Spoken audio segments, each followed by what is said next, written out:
In this guitar tapping tutorial, you're going to learn finger tapping in 7 minutes.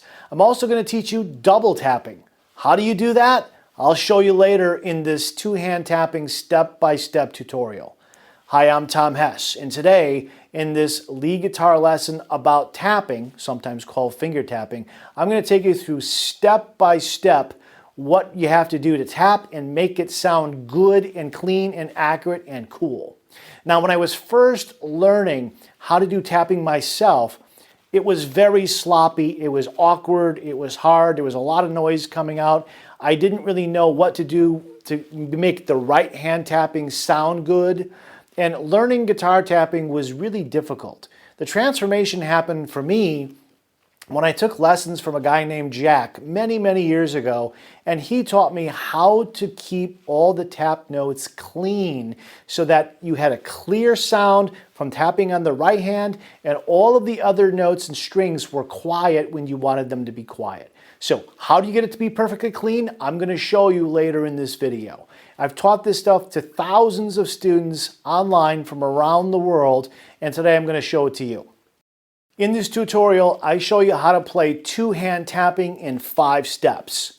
Step 1 is how to effectively make the tapping motion in your right hand.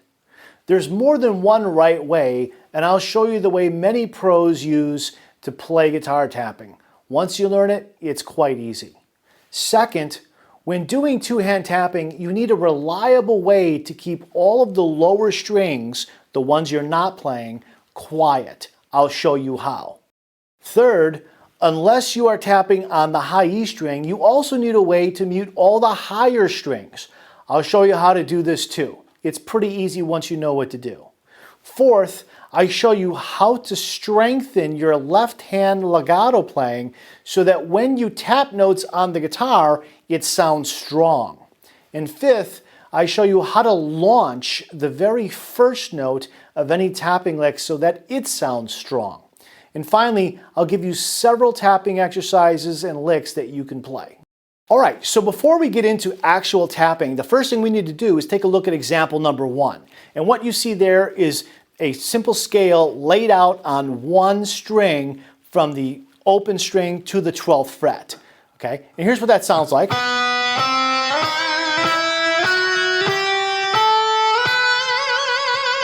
Okay, so that's going to be the basis for some of the early examples that I'm going to show you so that we can work on this two-hand tapping stuff together. All right, so let's take a look at example number 2. All the notes here are derived from the notes that I laid out for you in example number 1. So we're going to begin by plucking the second string open. And to do that, I like to use my index finger on my right hand to pluck the string like this.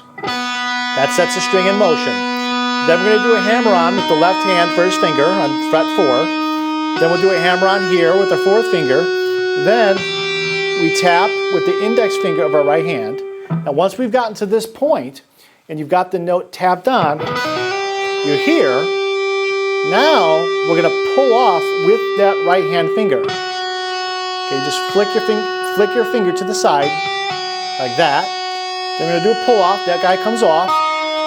And then to repeat the whole thing, we're going to pull off here to the open string. So all together, that's going to sound like this.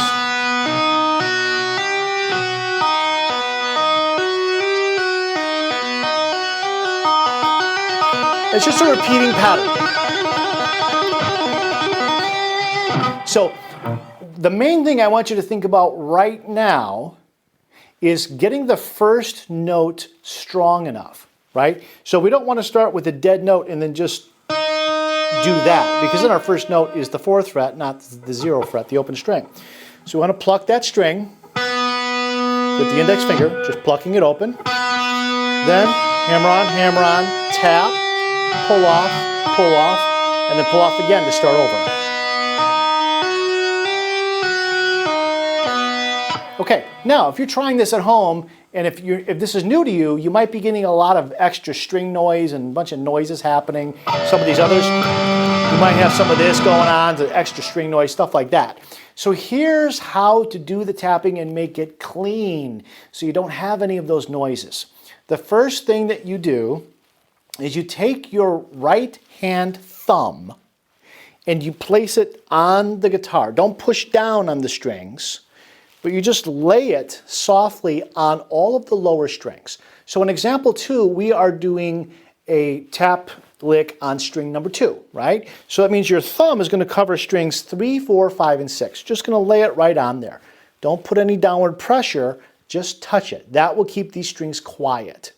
Then you take your middle finger of your picking hand and you lay it on the first string without touching it. So if you look down the camera here, right there, you'll see that there's an open channel here that the second string passes through. This finger is muting all of these strings, and this finger is muting the highest high E string. So now if I do this, the only string you're going to hear is the second string. If I slap all the strings, you only hear one string. That's what we want. That's how you test if you really have the mute done well. If you take your hand and go like this, if you hear only one string, you're doing it perfectly. If you hear other strings like this, then something is wrong and you need to adjust your thumb or your middle finger here to make sure it's clean. Okay, so this is the position to keep it muted, okay?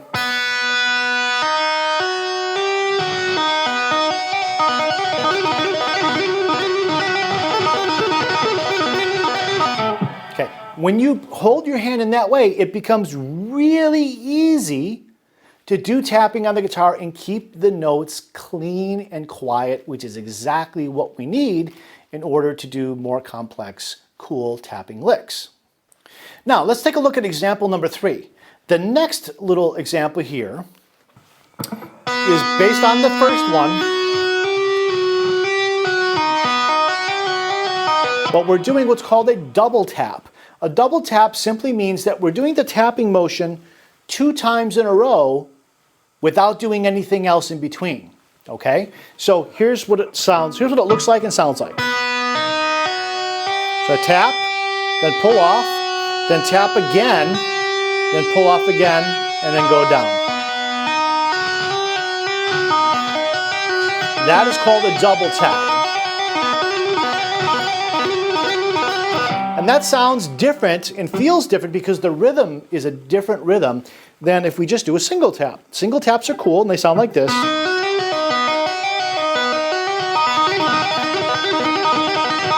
Double taps are cool because of the change of rhythm.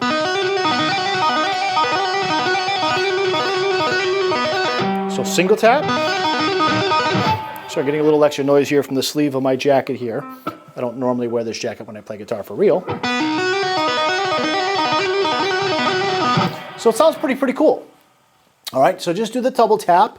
You just simply tapping, doing the pull off and tapping again, and you can do this anywhere, okay?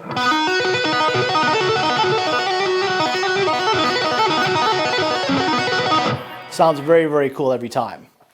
Okay, let's take a look at example number 7. Yes, I know that I went from example 3 to number 7, but that's perfectly fine. It's just a number. Let's take a look at what we have going on here. Tapping onto the 12th fret, then the 11th fret, then 12th fret, then the 14th fret. So here's what this sounds like all together.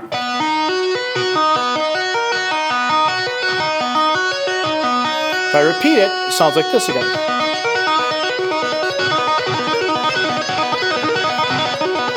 Etc. All right? It also sounds very good slow. Here's another way, an alternative way you can play this. You just simply hold this high note before going back down.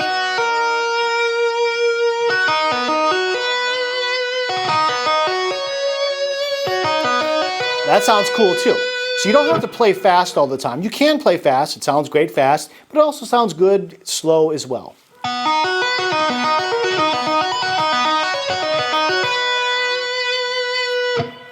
Cool. Now if we continue with this example, you'll see that now we move the left hand up to here to frets 5 and 9, tapping onto the 14th fret, 12th fret, 14, 16. So this section repeated is like this.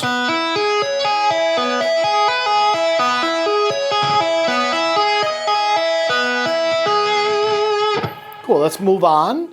And that takes us to this. 7th fret in the left hand, then 11th fret in the left hand, then 16, then 14, then 16, 17. So let's repeat this group of 4 measures. So again, the left hand doesn't move, it's just 7 and 11. The right hand is tapping on 16, then 14, then 16, then 17. So that sounds like this.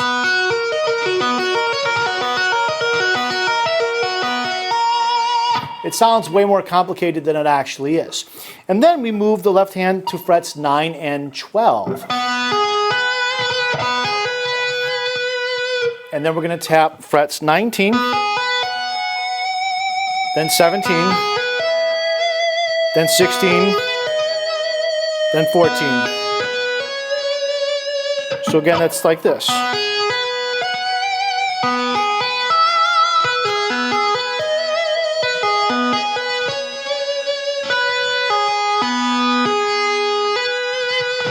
All right, now let's hear all of example 7 in context, everything put together.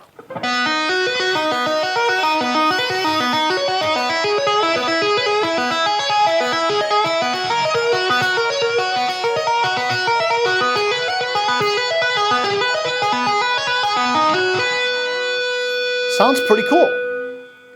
All right, now let's do example 7 again, but this time let's double tap all of the notes in the right hand.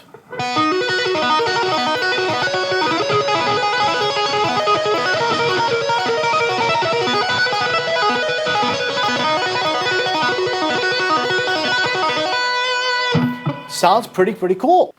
All right, let's talk really quick about how to practice this at home. It doesn't really matter which exercises you use. If you like to use one of the ones I just showed you, that's great. If you have another one that you know, that's fine too. The primary things that you need to do or need to practice in order to really get better and fluid with two-hand tapping, finger tapping here, is that when you launch the first note, that first note has to be strong. That helps the other notes also to be strong. The second thing is you've got to have a clear way to mute the lower and higher strings. So again, the placement of your thumb on the guitar will make it a lot easier. Some people use their palms here and they mute like this. You can do it that way. I think that it's less reliable, it's a lot harder for a number of reasons. One, you've got more nerve endings on your thumb than you do on your palm. So it's easier to feel if the strings are muted when you're using your thumb because you have more nerve endings there.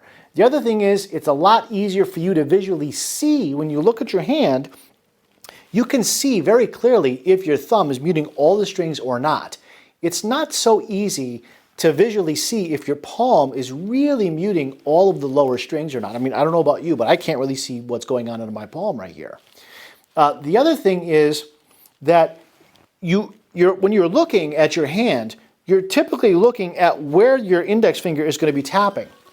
Well, your thumb is already right there. Your palm is way back here. So even if you could see under your palm, it's far away from where your eyes are normally going to be. So again, you have to have a way to mute the strings to keep them clean and quiet. The other thing, I'll leave you with this. Other tip is this. You don't have to play everything fast or continuously like this. Sometimes it's good just to play slow and melodic.